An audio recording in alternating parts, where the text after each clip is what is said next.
Fashion is like eating. You shouldn't stick to the same menu. That's a quote by Kenzo Takada. Hello everyone, you're welcome to Style 411 TV, your style, fashion, lifestyle, and beauty show. My name is Rhoda Ebu, your incredible host, and today I have two amazing guests joining me. One is a celebrity stylist, and the other is a medical doctor and fashion content creator. You want to know who they are? Then you should stick with me.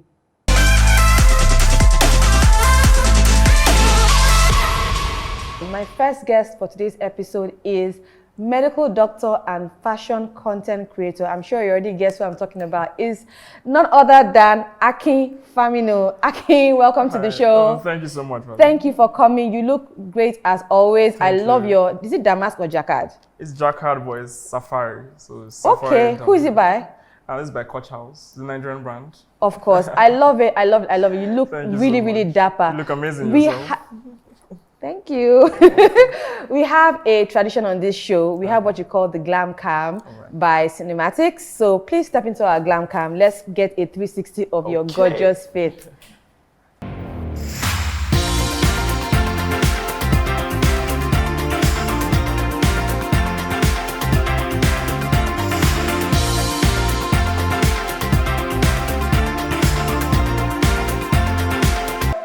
Thank you. Yes. Thanks, Akin, for coming on the show. So let me just get right into it. How is it that you're a medical doctor and a fashion content creator? Quick one, are you a practicing medical doctor or just a title? I'm practicing. You actually work in a hospital? Yes, I do. Okay, cool. Let me go back to my question. How is it that you're a practicing medical doctor and a fashion content creator? How do those two extreme careers, meet and match? Okay, I'll let you know the information. I'll be very brief. So I started content creation when I was a medical student. Right. So I sort of grew those two aspects of my life at the same time. And I've been someone that had a passion for the arts generally from a long time ago when I was much younger in like secondary school and all that. So when I got into uni, I needed a practical way to channel that passion for art. And for me, the most practical thing was fashion. So I grew while trying to make success as a medical student and also trying to do the fashion industry stuff at the same time. So for me, it's more about time management and the fact that I think, and a very important fact is that I'm passionate about both ends of the spectrum. So both about being a doctor and both about being a fashion content creator. So time management, passion, basically, those are so have you ever been in the middle of a production and someone calls that, Dr. Aki, come. There's a patient that is dying, come quickly, let's go. That's why I said time management, because how we work in the hospital, we work as a team. Okay. So if I have to be somewhere, I make sure that I'm covered for, so that the need for that doesn't arise. Okay. But it's time management, basically. And what part of medicine are you focused in? Okay, I'm focused on practicing in surgery, maxillofacial surgery. See, that even sounds more demanding because I can't imagine. Okay, quick one. Let me ask you this random question that just popped in my head. Have you been in practice? Have you ever performed a surgical, Like I said, it's teamwork. So definitely. So you have been involved. So have you ever been in a theater, cutting somebody up and thinking of, so what outfit am I going to wear tomorrow? No. Do you understand? Has that ever happened? Because there's no way that you not be in fashion, that you not live and breathe fashion. Yeah. Do you understand? So I'm sure, we are pulling somebody's interest and that feels like, life feels like denim. Do you understand? Has that ever happened to you? Well, one of the things that I had to do while I was a medical student was to train my mind to sort of separate both aspects of my life. So I don't let one infuse the other at very crucial times. For example, right now I'm here, I'm not speaking medical terms. But if I was in hospital, I'll probably be speaking medical terms. So I just had to train my mind to sort of separate it because, life is very precious and fickle. It's not something that I mean. So when I'm in that doctor phase, I'm 100% in it. So, but where do you get your style inspiration from? Oh, well, basically, my style inspiration, I get it from anywhere, really. And I have a reason for saying that. Personally, I do a lot of research. So if you open my phone, for example, there's always a whole catalog of different collections, breeds, Dior, Prada, stuff. So I do a lot of because I believe that the content you consume would have an effect on the content you produce. So if you consume a particular kind of thing, subconsciously you would be inspired to create something in that line. So I do a lot of research for things I think are really quality. And then also I draw a lot of inspiration from Afrocentrism. I always want to infuse something African as much as I can into my fashion, be it prints, be it and I like that you support a lot of Nigerian fashion. Oh, that's I'm all for wearing Nigerian brands. It's not like I can't wear what? Head to toe. Oh, head to toe. Right now, everything I'm wearing, down to the shoes, is from a Nigerian brand. You're my kind of guy. So speaking of research, you mentioned a few seconds ago that you do research. Yeah. Who would you say is your style? What's the word? I don't want to use the word muse. Who inspires your style? Who would you look up to style-wise, both locally and internationally? Well, honestly speaking, it's very difficult for me to tie that down to one person because But who do you find yourself like zeroing in on most of the time? Like, this person, I just got to... Okay, well, I'm a big fan of sartorial dressing. That's suiting up and all that. And then from when I was much younger, I've always looked up to David Beckham because I feel like it's stylistic. And that's one person that a lot of people don't notice style-wise. I see more bend it like that. What about him being a footballer or him being... But he actually has really impeccable style. And he has a great body to carry it. So. Oh, yes, exactly. This is also important. So, yeah. So you recently did a viral video with Tomike and Jemima Oshunde. Can you please tell us what the idea for that shoot was about?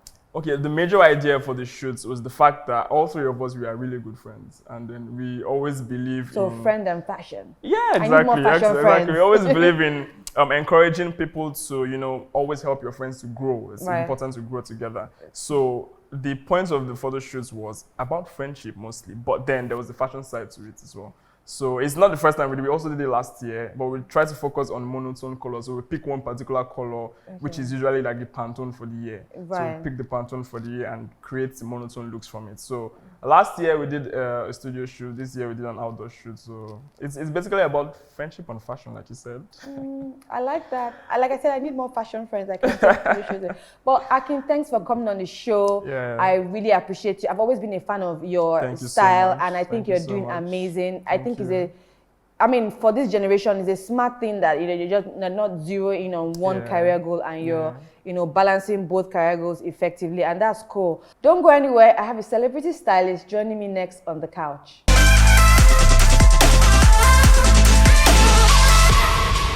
I have celebrity stylist John Angel, aka Angelic Touch Styling, here with me on the couch. Hi, Angel. You're welcome to the show. Hi. Angel of Angelic Touch, wearing white on my set. Angel, all you need left are angel wings. That's agreed? How we roll. Okay, cool. So we have a tradition on this show. We have what you call glam cam. So by cinematics. So I want you to step into our glam cam so we can capture 360 of your fabulosity. Okay. Also. Thank you. Thank you. Let's do it. Let's see.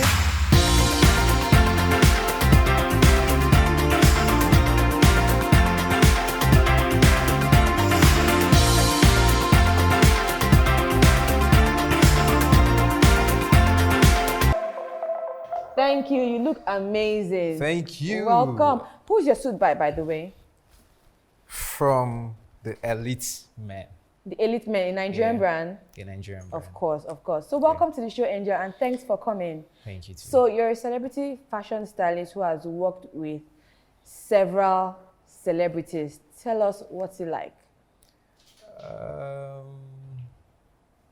And of course, tell us who your top celebrities clients are. Okay, let me start with my top celebrity clients. I have Two-Face. I have Faust the Bad Guy. I have Ricardo Banks. Wow. I have Wizkid. I have Praise. I have CDQ. I have Ice Prince. You have a very long list. I'm jealous. I have a lot of lists, but right now, you have, speaking of Wiz, because you just mentioned Wiz, I heard from the grapevine that you actually were involved in Beyonce's Black is King yeah, album. I started with. Tell us about that, because we didn't hear about it enough. I know these are things that I would like people to hear about and talk about. So tell us about that. It was a very great experience to work on that project. It was a very big one. I remember the call that night. I got From the who? call. Wiz or Wiz's team? Or Beyonce? This was it. It was from Wiz directly. Okay. He called in the midnight. I think it was like 12:10, and I was still staying on the mainland that time. He called. It was like, "Yo, are you on the island? Let's have a meeting." I said yes. Because the call was from Wiz, I didn't want to say no. Guess what? I was because at you Omole. know that you could have missed it. I was at Omole. I drove my car. The fuel was on reserve. I took that risk. What time did you say it was again? 10:12, midnight. 10:12, midnight. Yeah. You drove from I just the had mainland. that feeling that for Wiz to call at this time, it was very important. Okay. So I didn't want to miss out on that chance. Quick one, did you stay alone? Did I stay alone? Did you stay alone at that time? Yes. Okay, good. Because I wanted to imagine you were staying with someone and the person saw you driving out. Yes. Okay. And was I staying alone at that? It was just last year. No, I wasn't staying alone. Who are you staying with? I wasn't staying alone. But I think at that point, I can't remember, but when I got the call, I didn't bother to care what was going on, who was around me. I just took my keys. I checked till my car was on reserve. I drove out. I wind down. I didn't bother trying to use AC, and I drove. I met with him at a hotel, and it was like, okay, there's this job I want us to do. It's brown skin. Yeah, I'm like, okay. And you heard the song before, so okay. I'm like, thank God I didn't tell him I was not on because the that could have island. easily gone to another stylist. That's it. That was on the island. Yeah, and he gave me the brief. And 2 days later, we shot. It was a great experience. Where did you shoot? In Lagos? We shot in Lagos. Every day, I was looking forward for that project to come out because that was like, we shot in 2019. Okay. Yes, I think it was December. Yeah, we shot in December. And it didn't come out in 2020? Yeah, it didn't come out in 2020. But I was expecting that project to come. I even put it on my story that I shot the biggest song ever of 2019. And everybody kept saying, what song is it? I'm like, fingers crossed. Watch out. What song was it? Until it came out, and everyone was really proud. People who saw it was proud that I was part of the project, and I was proud of myself too. Because I didn't hear about, when I heard that you styled, I'm like, but I'm not hearing about this enough. Yeah. Like, people should be talking about this. I know, I saw it and it looked good, but tell us about the looks that you put Wizkid in. It was just basically one look. Really? Yeah, it was just one look, and by whom? A Nigerian brand or international? Nigerian brand, the Elite Man as well. Okay. I reached out to him, I was like, yo, we need to make something fresh, really urgent for Wiz. And after then, we started rocking that brand. He used the same outfit, but a different color for other videos. Okay. Blow. I think after then, we shot Blow like the second day after shooting the video. Okay. We shot some other projects. Now, as a stylist in Nigeria, what are the challenges that come with the job, being a stylist in Nigeria? I'm really going to expatiate on that. Timing. A lot of people call you now and expect you to want produce to magic. Do something in the next 1 hour and expect you to do magic, something really different from what people have seen before. I don't know if the same thing works outside the country, but I know if you're working outside the country, a country that is more organized, you have time to put things together. Then you can actually think something outside the box. Right. Really big problem. And a lot of things is some people feel like, a lot of celebrities, I've said this over time, feel like they are doing you a favor. And I try not to be in that shoes. Some people feel like, why are we paying you why are we giving you credit since we're paying you? I remember, I don't know, there's time I put that out on my social media about credit, Nigerian stylists not getting enough credit. And I think people kind of had what I do these days, go with your credits. Mm-hmm. When I bill you, pay me my money. Full value. That's it. And anytime I compromise my payments for you, you have to give me my credits. You have to give me my credit. You have to give me my credit. Really big problem. I think we're getting there. And I pray we'll try to put an end to this, because we're really working hard to make sure these guys look good. They don't know how you source for your... They don't know the relationship you have with designers. They don't know how you go into the markets, how you get it done. They don't even know how you get it done, regardless of how much you're paying these people. Trust me. And sometimes for me, if I've gotten to the level where it has to do with relationship now. If I find out that you're someone who don't appreciate my service or who don't appreciate people, I would not work with you. Yeah. It has gotten to that point for me, because I don't want to be taken for granted. No. I feel you. Now, speaking of which, what has been your worst experience being a stylist? I know that there's no how. My worst experience being a stylist is two, actually. A lot of celebrities feel like because they are celebrity, they know it all when it comes to fashion. And a lot of them don't know Jack. Mm-hmm. Yes. A lot of them don't know Jack. Yeah, I'm saying it with my full chest. A lot of them don't know Jack. That's one. And two is people discrediting you. People jacking your credits. I think that has been my worst nightmare. Speaking of jacking your credit, I know that you've had, I don't know if it's once or twice, but you've called out another stylist for jacking your swag online. I know that for you to have gone online to do that, you must have been pushed to the wall. So tell me more about that. That even happened recently, but I decided to kill it there. I didn't want to say anything because the person in question, I didn't want to rub that negative vibe with the artist at that time. It was this project we just talked about, Brown Skin Girl. People started sending me messages of some stylists jacking your swag, claimed he styled wigs, and we shot. Funny enough, some days ago, I just realized that I had behind the scene while we're shooting that video, because we all agreed not to take pictures until the project is out for posting. But I just saw through my phone that I had behind the scene. I'm like, if I call that guy out now, it's actually, I don't know, but I just felt like, let me just let it go. Okay.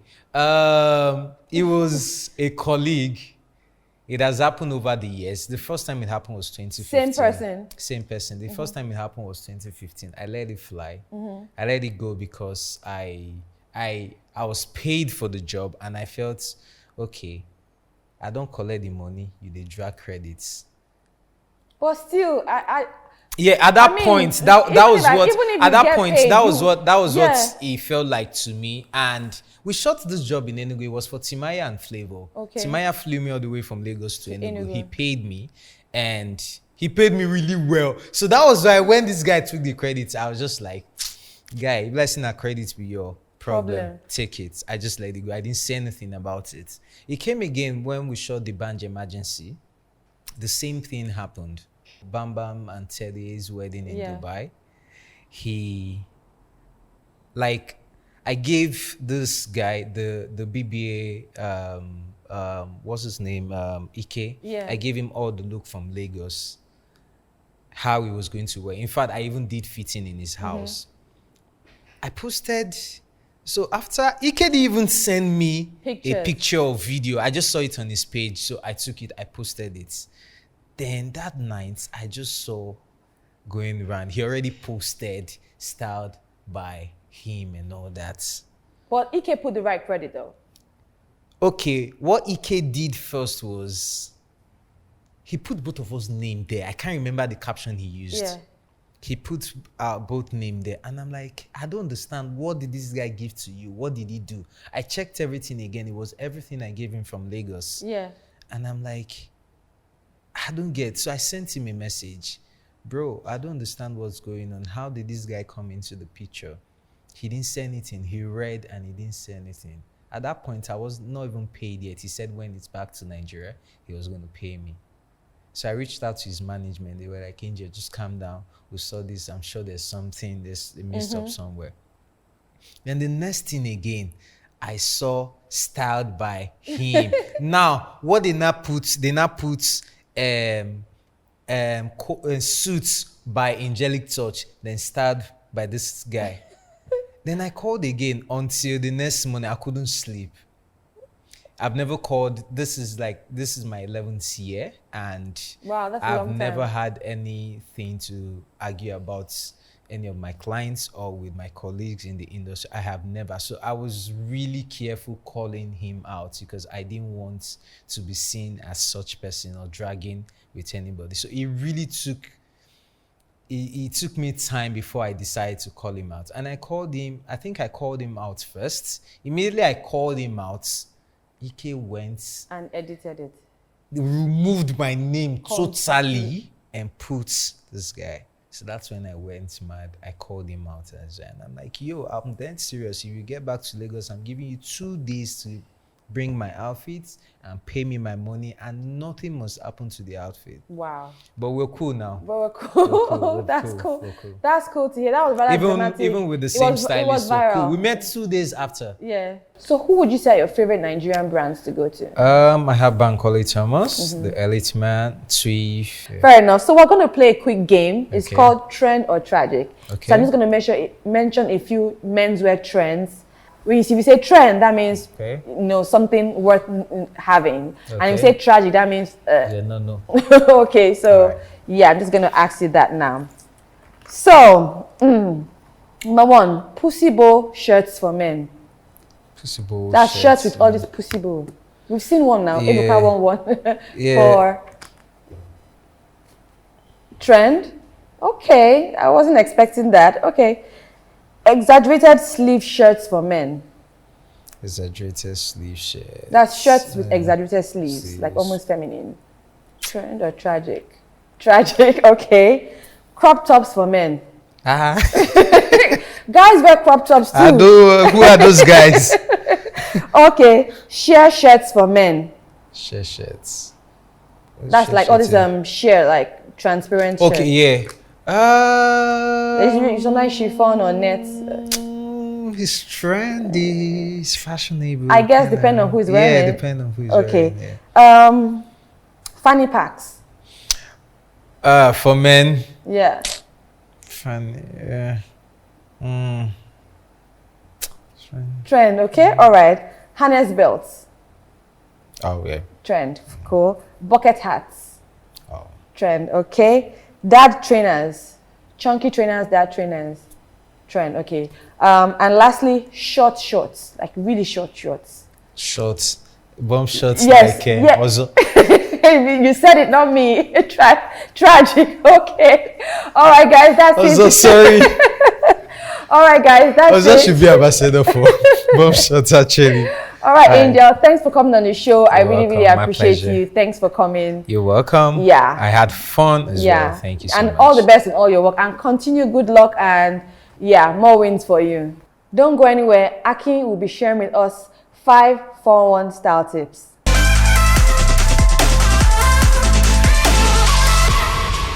Hi guys, my name is Akin Faminu. I'm a doctor and a fashion content creator. And these are my 5 style 411 tips.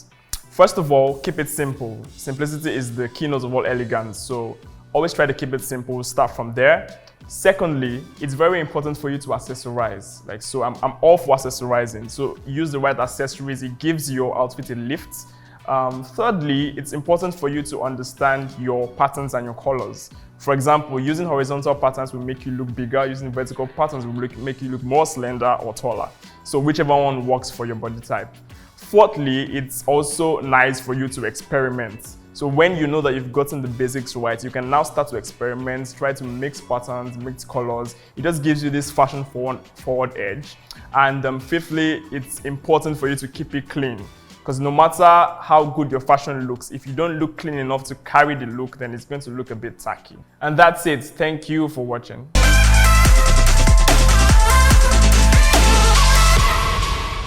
All right, guys, it's been an amazing episode. We had Akin and Angel share with us their journey and some style tips. Hope you learned 1 or 2 things. But that's it for today, and I'll see you next time on Style 4 on TV. And like I always tell you, be stylish. Bye.